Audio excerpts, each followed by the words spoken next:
Chapter 1. The Low Door. You pull the heavy wool curtain aside with both hands and duck into the sleeping alcove for the first time, and the world narrows instantly. The ceiling is low, canvas stretched tight across thin wooden poles, barely a hand's width above your head when you stand just inside the curtain. You hold still for a moment, letting your eyes adjust, letting the smallness of the space settle around you like something deliberate and kind. The lantern is already burning in the corner, a single amber flame behind smoked glass, set on a low wooden shelf built directly into the tent's frame. Its light does not reach far. It turns the canvas walls, a deep honey color, catches in the hand-stitched seams of the fabric, and traces them like veins, like rivers seen from high above. You follow one long seam with your eyes from where it curves near the lantern, all the way to where it disappears into the shadow behind the cot. The stitching is uneven in places, tightened in others. You can see where hands worked carefully at a particular section, doubling the thread, making certain. You sit down on the edge of the cot. The frame gives slightly, not enough to be a creak, just a low settle of wood and canvas against the desert floor.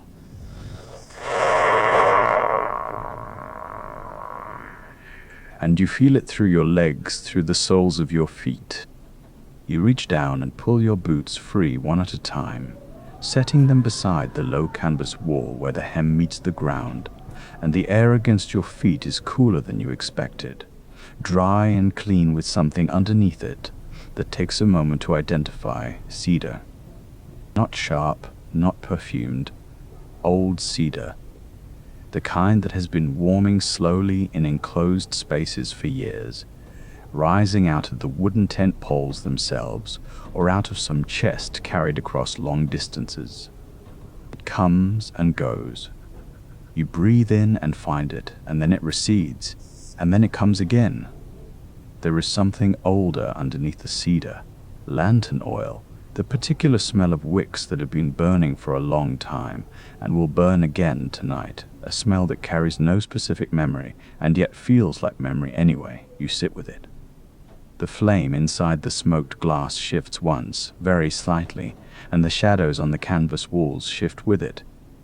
The blanket at the foot of the cot is folded thick, rough wool, the kind that shows its own weave in the lantern light, the individual fibers raised and warm-looking.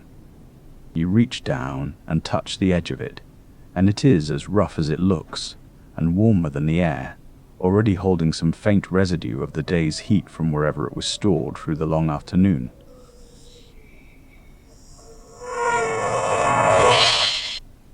You simply sit at the edge of the cot and look at the space around you.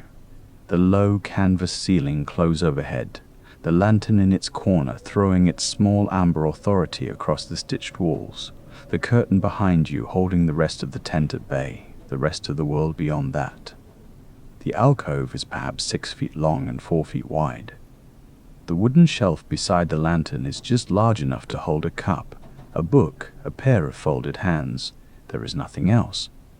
And there is something about that, about the precision of just enough, that makes the space feel less like shelter and more like intention, as if someone had understood exactly what rest requires and had built toward that understanding carefully with double thread in the places that mattered most. You sit on the edge of the narrow cot with your boots beside the wall and your hands resting open on your knees, and the amber light holds everything very still, and the smell of cedar and old lantern oil moves through the small air around you, slow and unremarkable and entirely sufficient, and you feel yourself beginning to take the measure of this place, slowly, the way the eyes do when they have decided something is safe. First stars. Before you lie down, you move back to the tent entrance, not the curtained alcove, but the main canvas flap that opens outward onto the desert, and you draw it aside. There is no gradation at the horizon, no warmth softening from the day just ended. The light has been gone long enough that the dark has fully arrived, absolute and settled. And into that dark the stars have come in a number that takes a moment for the mind to assemble, not dozens, not hundreds. Too many to count, too many even to attempt, layered deep into the blue, black in bands and clusters, and a long broad current running from one edge of the world to the other without interruption. You did not know a sky could hold this much light and still feel so quiet. The sandstone cliffs that ring the Wadi stand against that brightness. The red rock, which you have watched all afternoon holding the sun's color in terraced layers, is now just barely darker than the sky itself, almost invisible. You feel the mass of them more than you see them, the blunt solidity of stone that has been present for longer than sleep, longer than any word for sleep, standing at the edges of all this open dark without comment. The air against your face is desert air at night, dry, carrying nothing, neither warm nor cold, but somewhere in the clearness between the two. You stand in the tent entrance and you look up until your neck softens, until your eyes stop trying to count and simply rest in the deep field of light, the ancient patient scatter of it, and you feel yourself very small against it. And that smallness is not frightening but settling. The particular relief that comes when the world is so much larger than the self that the self can finally quietly stop performing its usual size. Then you let the canvas flap full closed. The sound it makes is soft, a simple whisper of heavy cloth settling against cloth, the wooden toggle clicking once into its loop, and the desert is gone, and the stars are gone, and what remains is the amber interior you left behind. The same lantern flame in its corner, the same low ceiling close overhead, the same rough wool blanket folded at the foot of the cot, the same cedar in the air, the same old lantern oil underneath it, the same hand-stitched seam tracing its path through the honey-colored canvas. But something has shifted. You have seen the outside and come back in, and the smallness of the space feels different now, feels chosen, feels like a deliberate contraction from enormity into exactly this, into just this much light and just this much warmth and just this much ceiling above you. You sit again on the edge of the cot. The canvas walls hold still for a moment, and then, for the first time, the western wall presses inward just slightly, just enough to make the lantern flame lean a degree toward the east, and then the pressure eases and the canvas breathes back out. The wind is beginning. Not the wind of the afternoon, which was full of heat and direction and force. This is night's wind, coming from the west across open stone, feeling its way slowly, pressing and releasing in long intervals, finding its rhythm. You reach down and draw the blanket back. You lie down on the narrow cot, and the canvas ceiling is just above you, amber and close, all that careful stitching visible in the low light. The wind presses the western wall again, softly, and releases, and again, slowly. And the lantern flame leans and steadies, and the seam you followed with your eyes catches the shifting light, and loses it and catches it again, and the whole small world of the alcove breathes with the wind, slow and patient and warm, pressing and releasing, leaning and steadying, and the stars are still out there beyond the canvas, all of them still burning in their ancient numbers, all of them still burning in the wool and the cedar, and the wind finds the tent again softly and lets it go. Chapter 3. Canvas and Wind. You have found the position now, the one where the cot beneath you bears your weight without complaint, where the wool blanket settles over your shoulders in a single smooth drape, where your arms lie easy at your sides and your feet press lightly into the foot of the bedroll, and nothing asks anything more of you.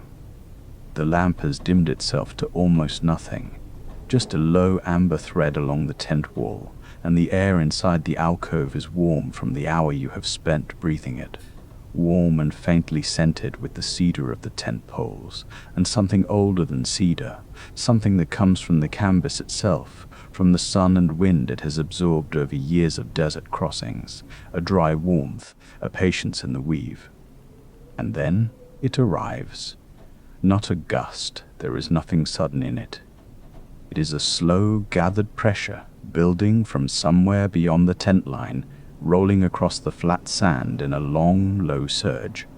And the near wall of the tent accepts it and gives an inch, just 1 inch inward, pressing toward you with a sound that is almost a drum, a low, resonant beat deep in the weave of the fabric, the canvas pulling taut along its seams and holding there, suspended, leaning toward you without touching you.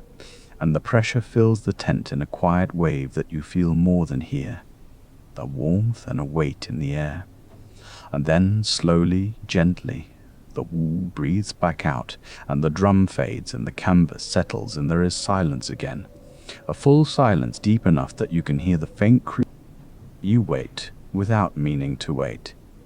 You are simply resting, simply lying in the wool and the amber, and the silence holds itself for a long moment you cannot measure, 5 seconds or 15 or more, and then the wind comes again, gathering itself in the same unhurried way, rolling in along the same low path, pressing the wall inward by that same inch, sounding that same low drum, holding it.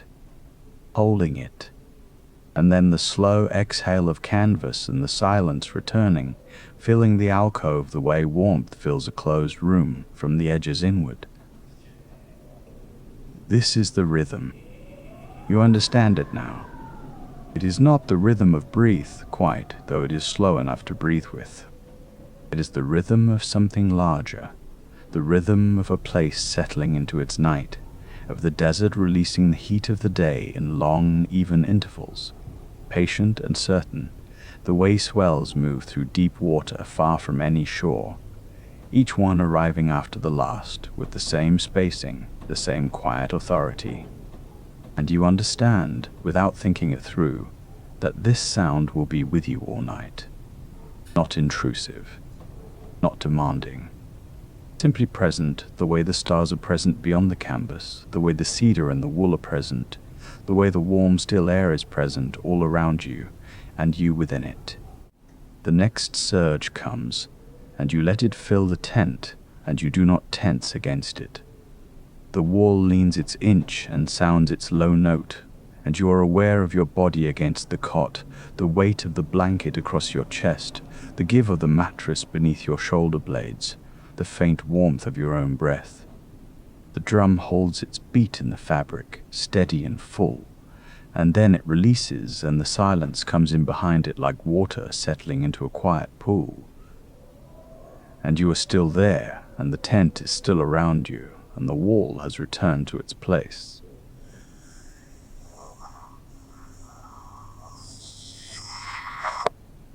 The amber light behind your eyelids is very faint now, a suggestion more than a color. The next surge is building somewhere out beyond the rope line, gathering itself in its patient way, and you are listening for it, the way you listen for your own breathing, without effort, without thought, simply present to the sound and to the silence that will follow, and to the sound that will come again. Chapter 4. Beyond the rope line. Through the mesh bend set near the ground at the foot of the tent, low to the sand, the night comes in more fully now. A cooler current, drawn from somewhere farther out across the plain, slipping in at ground level while the warmer air above it stays still inside the alcove. You notice the temperature at your feet first, a gentle freshness, a coolness that does not chill but clarifies, that carries something with it, something that takes a moment to name. Wood smoke. The fire at the main camp has burned down to coals by now, or nearly, but the smoke still drifts and the night carries it, and it comes to you through the low vent in a slow, unsteady thread. Not sharp, not harsh, but soft and settled, the smell of a fire that has given its heat and now rests. And with it comes something else, barely there, the warm animal smell of the camels beyond the rope line, close enough that you can hear them. A shuffle of hooves in the sand, one step, unhurried, and then the dry settling sound of weight shifting, and then stillness. You hear the hobbling rope pull taut, a soft creak of leather just once, and then the rope gives and the camel breathes out, a long, slow exhalation that carries all the patience of a creature that has carried what it needed to carry and now simply stands in the dark, breathing, its great sides rising and falling in their own slow interval. Another step, another settling in the sand, then silence again, and through that silence, beneath it, the low drum of the wind returning to the tent wall, its inch of pressure, its muted note, and then the slow exhale of canvas and the quiet coming back.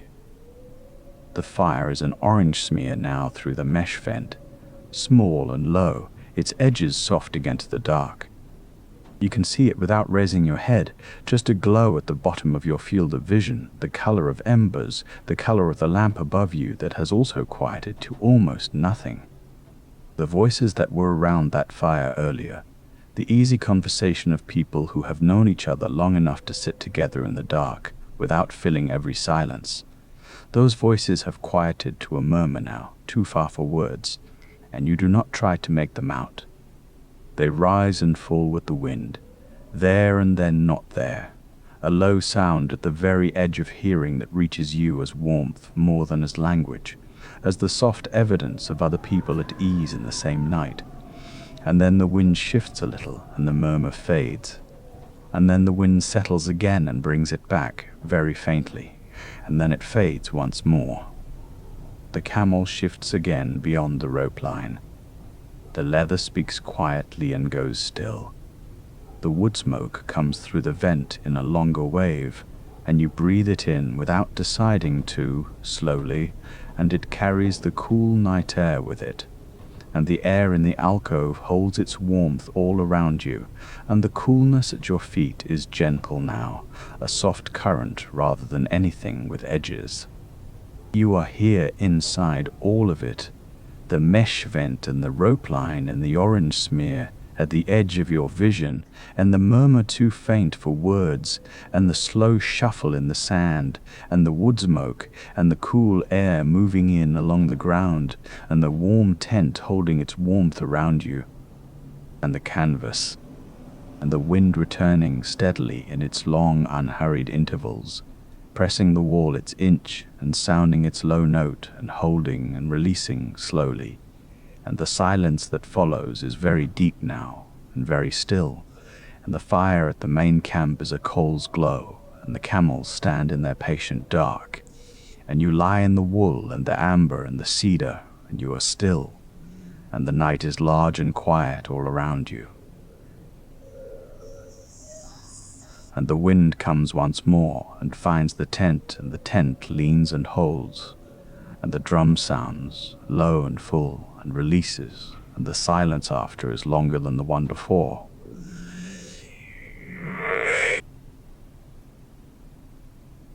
In the Wadi Dark, you think about what is outside, not with any urgency, not with any need to go there, but with the quiet understanding of it, the way you might hold a stone in your palm. The desert is out there. The Wadi, that long carved silence between the red stone cliffs, stretches away in every direction, miles and miles of it. A darkness so complete that your eyes would find nothing to hold, no line, no edge, no pale suggestion of where the ground ends and where the sky begins.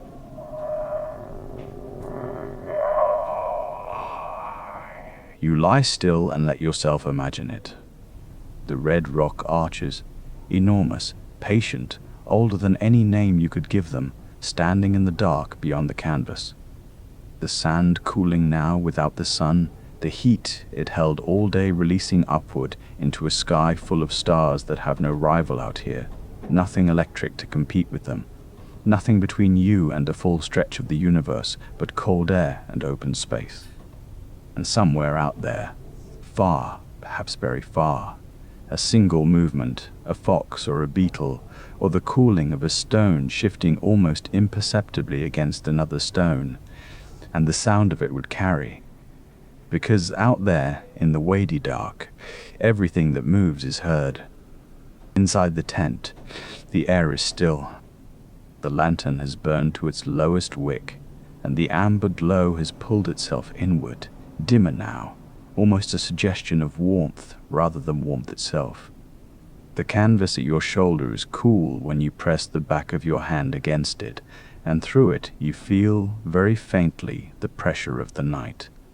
The weight of all that open space pushing gently at the walls as the wind moves in long, slow cycles across the plain. The tent holds. It has held all evening, and it holds now. The drum of the canvas comes once, low and muffled, and then the wind releases and the silence comes back in.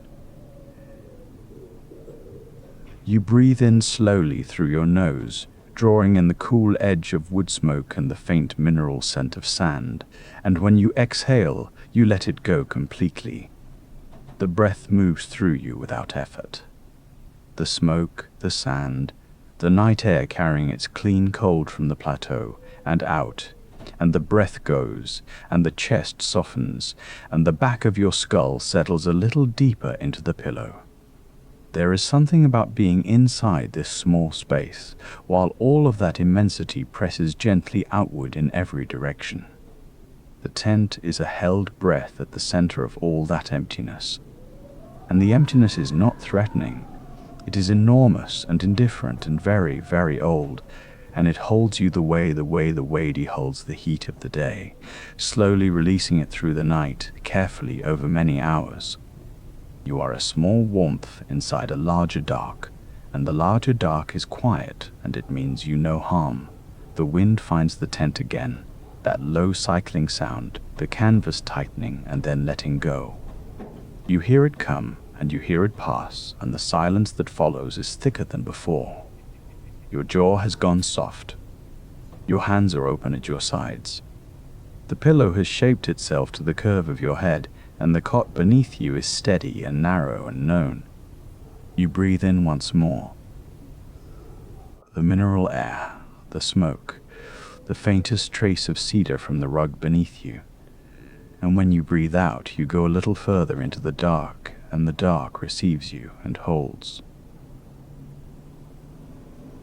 Wool and warmth.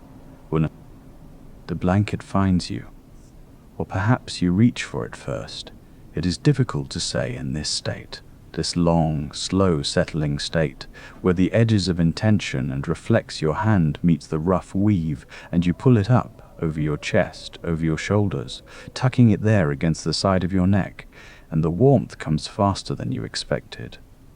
Almost immediately, the wool trapping what the body has already made, holding it close, pressing it back against you in a long, even heat that spreads from the chest downward and from the shoulders inward, reaching slowly toward the center of you.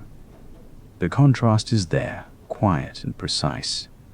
The cool air still drifting from the low vent near the floor of the tent, moving in slow cross currents just above the ground, brushing at the edge of your feet where the blanket has not yet reached, and above it, beneath the wool, the warmth gathering. Warm above. The body in between, held by both, suspended in the comfortable meeting place of those two temperatures, and you sink into it slowly, without effort. The wool is rough against your chin. Not unpleasant, that roughness, but present, textured, real. The kind of sensation that asks nothing of you but to feel it, to register the slight scratch of the woven threads and the warmth that travels through them anyway, undeterred. It smells faintly of lanolin and dust, and something that is simply wool, the smell of an animal's warmth translated into cloth, something ancient about it, something that has kept people warm in cold places for a very long time.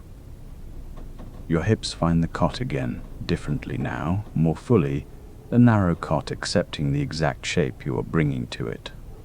The mattress beneath is firm, and you feel its firmness along the length of your spine, your shoulder blades, the back of your thighs, and the firmness is not harsh but reassuring.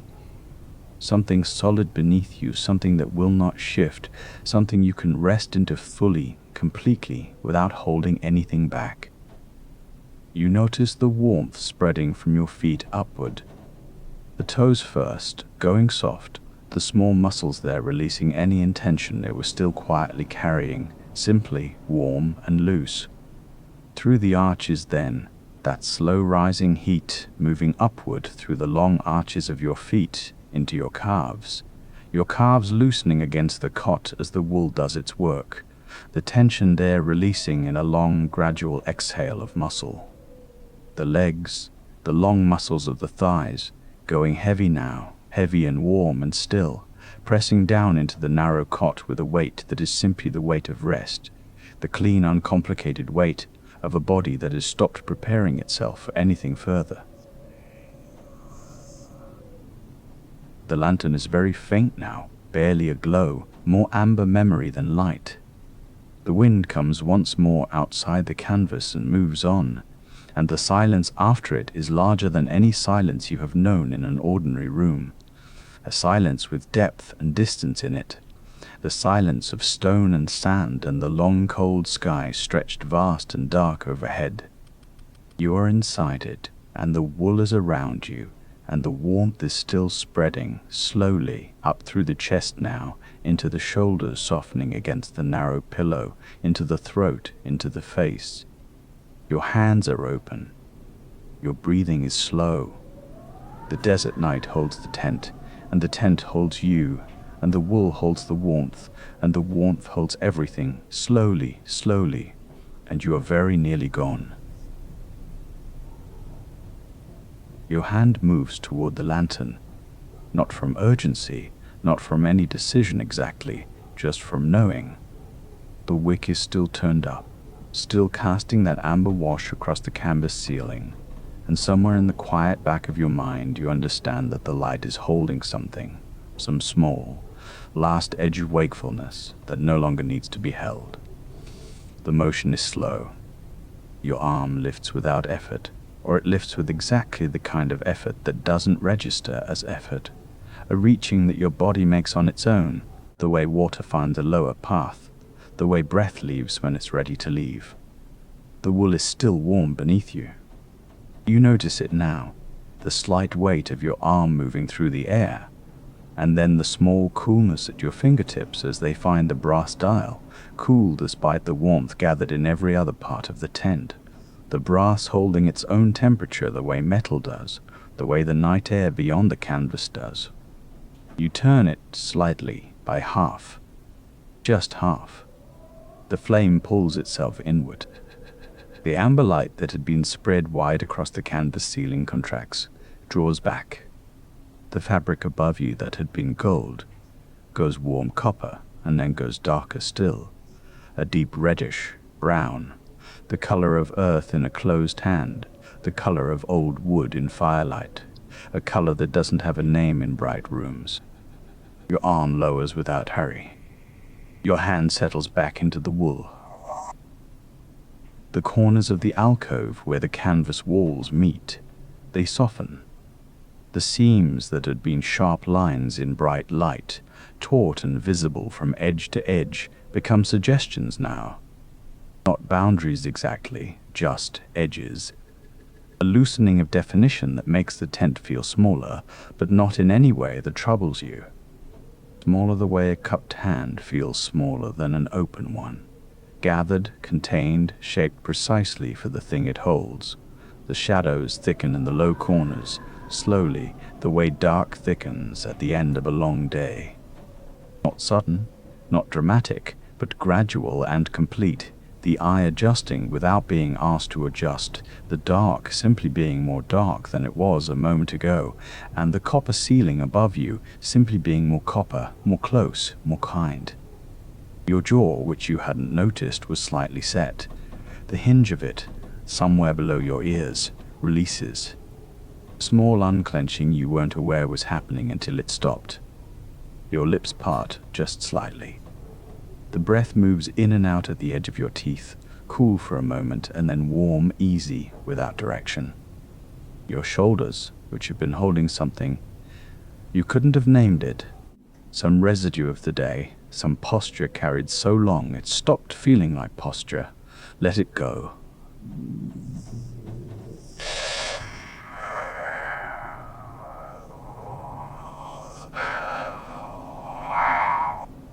They simply ease, fraction by fraction, settling deeper into the wool, the muscles along the ridge of them loosening and then loosening again, and then finding something softer beneath the loosening, like layers of something gently set down on a floor.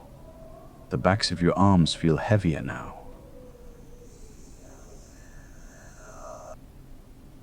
The muscles along the back of your neck begin to release, one by one, slowly, from the base of your skull downward, like fingers uncurling from something they have held a long time. There is warmth there now, a spreading, deep, quiet warmth that was perhaps always there and simply required this stillness to make itself known. The lantern is steady, dimmer. The copper ceiling is close and curved and present. The seams are soft. The corners are dark. The space is smaller in the way that sleeping spaces should be small. Just enough room for you, for the wool, for the warmth, for the breath moving in and out of this quiet alcove where the night outside is very cold and very large and has nothing to do with you, not now, here, where your jaw is soft and your shoulders have let everything go. Chapter 8. Even breathing. The wind finds the tent again, as it has been finding it all evening, that low, steady push against the canvas wall. But something has changed in how you hear it. Earlier it was a sound, something external, something you were tracking with some small, attentive part of your mind, registering its gusts and its pauses the way you'd register the rhythm of a voice in another room. Now it is not quite a sound anymore. It has been doing this long enough, and you have been still long enough that it has stopped arriving at you like information and begun simply being there. A presence. Something as continuous and unconsidered as the warmth of the wool, as the copper dark of the alcove, as the breath moving through you. The canvas wall presses inward slightly on each surge. A gentle bowing, the fabric tightening and then easing, the tent breathing around you, as if the desert itself were breathing, as if the whole enormous cold dark spread of rock and sand and sky beyond these canvas walls were drawing in, and then slowly, slowly letting go. You breathe in as the canvas presses gently inward. Your chest rises. The air comes in cool and clean at the back of your throat, the faintest smell of dust in it, the faintest smell of cold stone from somewhere far outside, and then it warms as it settles, as it moves through you, as it reaches the warm, still center of the breath. You hold it there, just a moment, at the top, a still point, a pause, the canvas at its fullest, the tent, and you suspend it together at the top of the breath. And then you breathe out as the tent exhales, as the wind recedes, as the fabric eases back to where it rests. Your chest falls slowly, your ribs draw gently inward. The breath leaves without effort, without hurry, simply because it is time for it to leave. Again.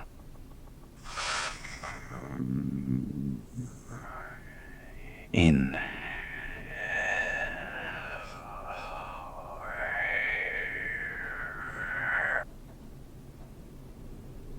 You are breathing with the tent, and the tent is breathing with the wind, and the wind is breathing with the desert, which is vast and old and has been doing this long before you arrived, turning through its cold and starlit nights in the same slow, patient rhythm it has always kept.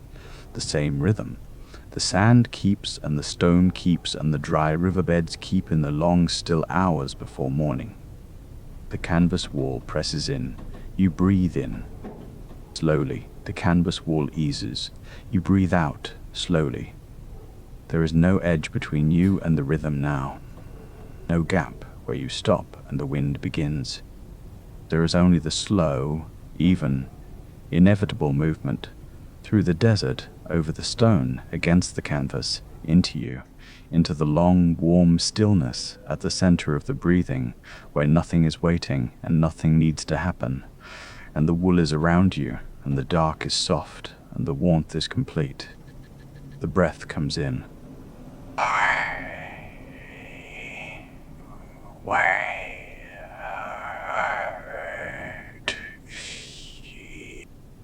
The tent presses and releases, and you are below the rhythm now, below the warmth, below the sound, somewhere slow and without edges, ending at near silence with only breathing and canvas. Both are 650 words, second person, no dialogue or conflict, with sleep cues woven into the scene rather than stated as instructions. Log entry written to mind logs 20-6, never 7, 18 MDD. The wool rests against your skin with a weight that feels deliberate, as though the blanket itself has chosen to hold you, its fibers dense and softly irregular, neither scratching nor sliding but simply present in the way that warmth always is when it has nowhere left to go. You draw a slow breath and feel the air enter cool at the edges of your lips, travel down and settle somewhere low in your chest, and you notice how the exhale carries the last of the day with it, the last small tension, the last thought that had any urgency to it at all. The canvas above you is utterly still.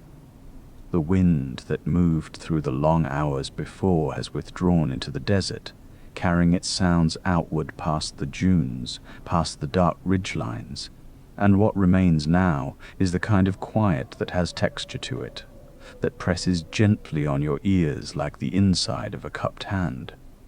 Somewhere beyond the tent wall, there is the faintest sound, barely a sound at all, perhaps a camel settling, perhaps only the creak of a rope finding its final position for the night, and then that too dissolves.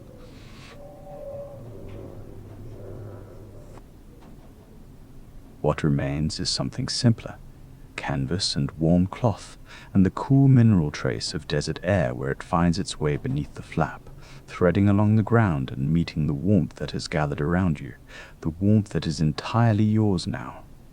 You are the center of it. You have been for some time. Your hands rest open at your sides, loosely curled, the fingers slightly apart, and the wool covers the backs of them in a way you had not noticed before, soft where it meets the small knuckles, heavy where it crosses the wrists. There is nothing you need to do with your hands.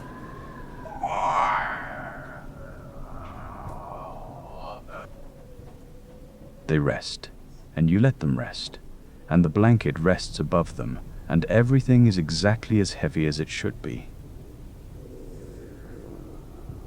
Your breathing finds a longer rhythm, a slower one, each inhale arriving a little later than the last, as though the air itself has grown unhurried, as though the night has agreed with your body about the pace of things. The exhale opens and extends, trailing out softly, and the pause that follows, the still moment between one breath and the next, stretches a little longer each time, a deepening pool of quiet in which you simply float. The wool dark is its own kind of seeing. Behind your closed eyes there is no blackness but a warmth, a brown gold softness at the edges, the afterglow of lantern light absorbed into the weave of the tent and the weave of your sleep. It is not darkness the way an empty room is dark. It is darkness the way wool is dark when you are inside it, surrounded, held, the outside world softened to nothing more than the occasional dim shift of a sleeping camp, a breath of air, a weight that settles deeper. You sink a little, or the earth beneath you rises a little, or there is no distinction any longer between the two. The ground holds you the way the blanket holds you, from below and above and all around, and you are somewhere in the middle of all that holding, very small, very still, very warm.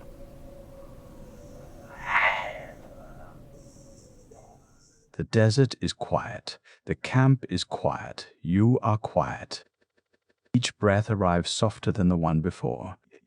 Each exhale releases something without a name. The wool is very close and very dark and very warm, and you are sinking slowly, easily, the way sand shifts after the wind has passed, settling into its final shape without effort, without hurry, without anything at all.